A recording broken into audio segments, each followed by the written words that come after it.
Meu nome é Carlos Eduardo, eu sou da 42ª turma da Faculdade de Ciências Médicas da Santa Casa de São Paulo.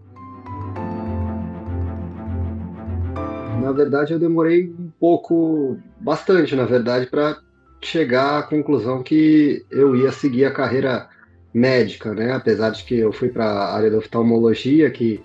não é uma carreira que o pessoal brinca muito que é o menos médico, assim, é uma área mais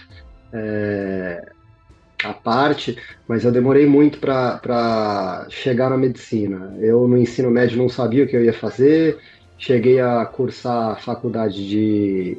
administração na Getúlio Vargas, cheguei a pensar em outros cursos, mas por fim, e até por conta de familiaridade com a medicina, meus pais são médicos, então isso sempre me puxou muito pelo lado da medicina. E até que, enfim, quando eu já tinha experimentado outros cursos, eu acabei me decidindo mesmo, optando pela medicina. E então eu parei tudo que eu estava fazendo administração na Getúlio Vargas, eu parei, tranquei o curso e fui estudar, fui fazer o cursinho. Me dediquei bastante e consegui passar na Santa Casa de São Paulo, que me era muito familiar, me era muito agradável, porque a minha mãe ela foi anestesista na Santa Casa durante mais de 30 anos, e minha madrinha também, então a Santa Casa era um lugar que eu tinha uma referência muito boa. Eu sabia que minha mãe falava muito dos residentes, falava muito do hospital, eu já conhecia o hospital, não conhecia tanto a faculdade em si, mas eu já sabia da residência, já sabia das coisas como funcionavam e fui passar aí esses anos da faculdade de medicina. E vou ser sincero que as matérias do curso básico eram mais complicadas para mim, era mais difícil de eu engolir, mas o que foi bom da Santa Casa é que realmente nós temos muito contato com a parte prática já logo no início, né? E isso me ajudou a me manter motivado, a tentar fazer as correlações das matérias básicas com o que a gente ia ter na prática, no dia a dia com o paciente, e fui em frente no curso. E até que na residência eu, mais uma vez, indeciso, como antes de entrar na medicina, fiquei muito indeciso, pensei, eu sabia que eu queria fazer alguma coisa cirúrgica, então, eu me interessei por cirurgia, me interessei muito por cirurgia vascular, que o meu pai é cirurgião vascular, mas no final das contas, eu acabei gostando muito da oftalmologia, alguns outros colegas iam fazer, e eles foram explorando mais a especialidade, e eu fui me interessando, até que no final do curso eu fui fazer oftalmologia, e dentro da oftalmologia aí sim, eu gostava de tudo e eu não sabia que parte também que eu queria fazer, mas eu me interessei muito pela parte de retina. E depois dos 3 anos de especialização na Santa Casa, eu continuei na Santa Casa fazendo especialização em retina e vítreo, onde tive professores que são meus amigos até hoje, gosto muito deles e me ajudaram muito. E mesmo com as dificuldades aí do SUS, da Santa Casa, tendo esse volume absurdo, mas também com muita dificuldade em relação econômica, foi muito bom porque o aprendizado fluía pelo número de pacientes e pelos recursos humanos que a Santa Casa tem. Eu acho que a gente vê o amor e o empenho que as pessoas têm, às vezes professores trazendo coisas de fora do serviço para tentar ajudar, seja material ou principalmente conhecimento, e isso ajudou muito na minha formação. E também foi na residência que eu conheci a minha esposa, quando eu era R2, né, já estava no segundo ano da residência, a minha esposa entrou no primeiro ano e logo no final do primeiro ano de residência dela a gente já estava namorando Enfim, quando ela se formou e ela fez a subespecialização dela, que ela deixou a Santa Casa, mas se especializou em catarata na Unifesp e nós nos casamos e a gente veio para Goiânia, né, que é onde eu moro hoje. Aqui em Goiânia, a gente trabalha no Instituto Pan-Americano da Visão, que é o hospital que um dos sócios é o pai dela, é uma clínica exclusivamente de oftalmologistas. A gente tem hoje em dia algo em torno de 40, 50 oftalmologistas, e eu tenho a satisfação de poder aplicar tudo que eu aprendi aí na Santa Casa e a única coisa dessa distância é que eu sinto saudade da Santa Casa. Se eu pudesse, provavelmente se eu tivesse em São Paulo, como todo o período que eu estava em São Paulo, eu manteria algum vínculo com a instituição, seja como voluntário ou se me chamassem para ajudar aí, porque eu sempre, desde quando eu era mais novo até quando eu já estava nos últimos anos da especialização de retina, era um aprendizado contínuo, trocando tanto com os colegas mais velhos como com os residentes mais novos. E eu guardo assim um carinho muito grande da Santa Casa comigo, porque é o que me ensinou a fazer. Lógico que eu fiz cursos depois, vieram algumas tecnologias diferentes que não existiam quando eu estava na residência, mas o básico, os princípios que eu uso, que eu emprego no dia a dia hoje para poder exercer a minha profissão, vieram todos aí através dos ensinamentos que eu obtive desde o início da faculdade até o final da minha especialização em retina.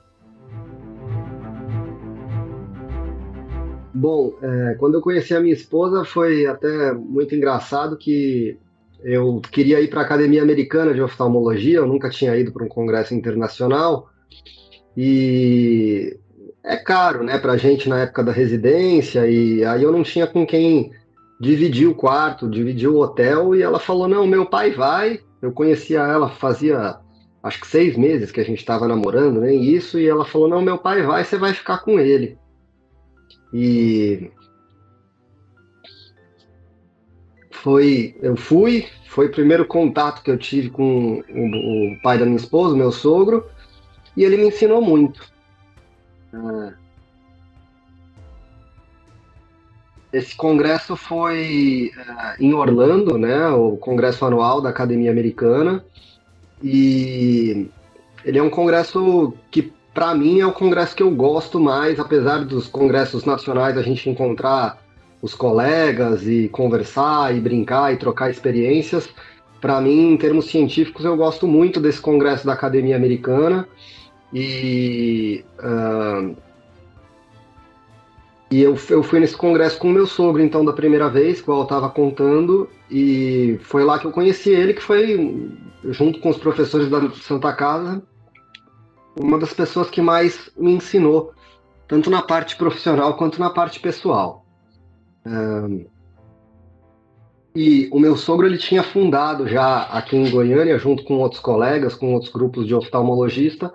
o Instituto Pan-Americano da Visão, que é o local onde eu trabalho atualmente. Em termos de tamanho e talvez de importância, ele é um dos maiores hospitais aqui de Goiás, talvez perca só para alguns hospitais de Brasília.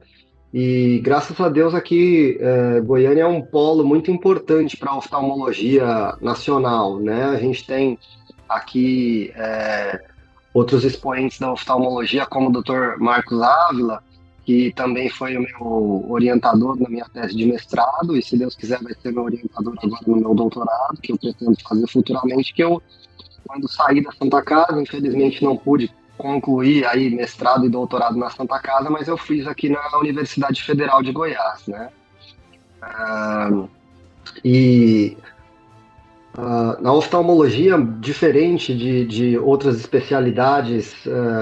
como neurocirurgia, como cirurgia vascular, cirurgia geral ou clínica médica, é muito comum você ter hospitais onde você tem exclusivamente oftalmologistas, por conta da logística da oftalmologia ser uma coisa um pouco diferenciada das outras especialidades, né? As cirurgias são geralmente mais rápidas, são cirurgias ambulatoriais ou cirurgias onde o paciente só fica um dia e depois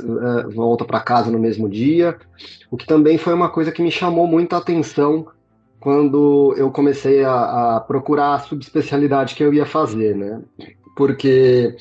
a questão do paciente internado, e eu via ele longe da família, e muitas vezes aí na Santa Casa que acolhia os pacientes, mas que eram pacientes muitas vezes de outros estados. A oftalmologia dá essa possibilidade de recuperação do paciente mais rápida, e ele fazer uma cirurgia, fazer um procedimento até mais complexo, como um procedimento de retina, de descolamento de retina, ou um transplante de córnea, e poder sair no mesmo dia. Isso me deixava muito animado com a especialidade, foi uma coisa que me chamou muita atenção. E, enfim, a especialidade da oftalmologia, por ter essa particularidade de ter equipamentos e uma conversa entre os oftalmologistas e equipamentos que são reservados mais à oftalmologia, não precisar de um centro cirúrgico geral e ser até mais conveniente na oftalmologia a gente ter um centro cirúrgico só voltado para a oftalmologia, porque os instrumentos são menores, o cuidado que precisa com o instrumental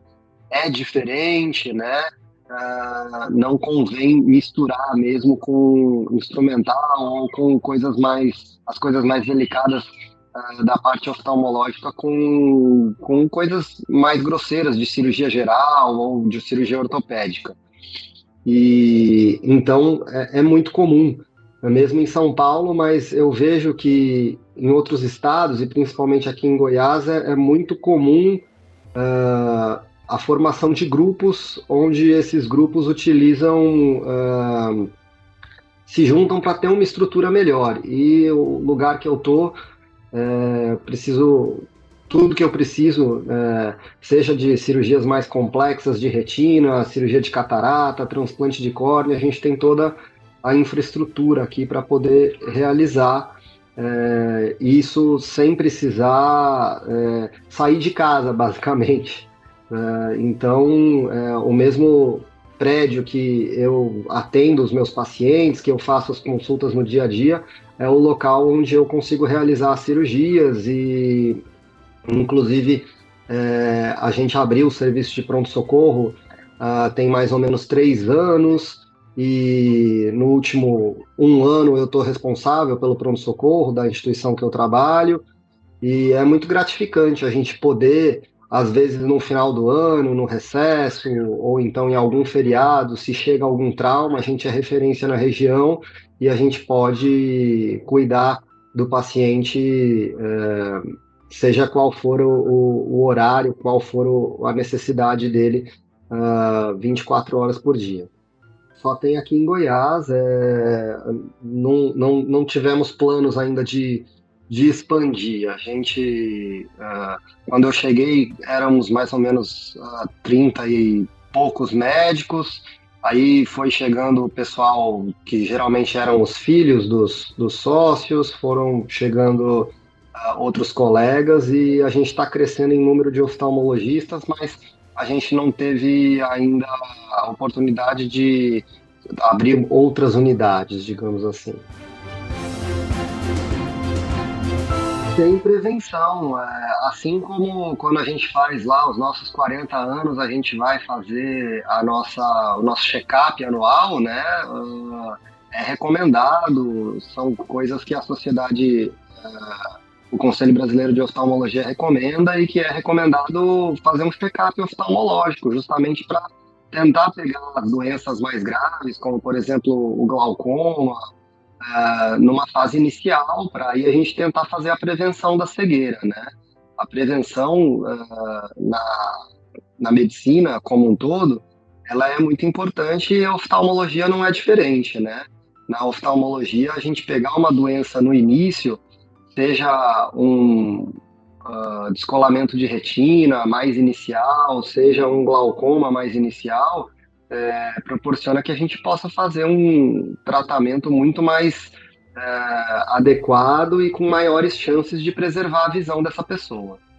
Oftalmologista não tem jeito, né? A grande parte dos problemas ainda, como a atenção básica é falha, né? A grande parte dos problemas ainda são problemas mais básicos, como a refração, que é o óculos, né? O popular óculos, isso eu acho que não tem jeito, todo mundo depois dos 40 anos começa a ter a vista cansada, presbiopia, e vai acabar passando no oftalmologista para ver isso daí.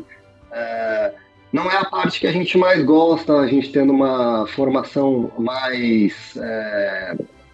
completa, como na Santa Casa, que a gente já pode fazer cirurgia, já tem todo o preparo para fazer tudo na especialidade. É lógico que a gente gosta mais das patologias, como na minha área,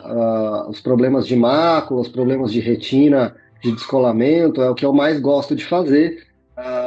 Mas eu acho que o mais comum mesmo no dia a dia do oftalmologista vai ser o óculos mesmo. Depois, talvez, das partes cirúrgicas, vem a catarata, que é um problema bastante comum também, e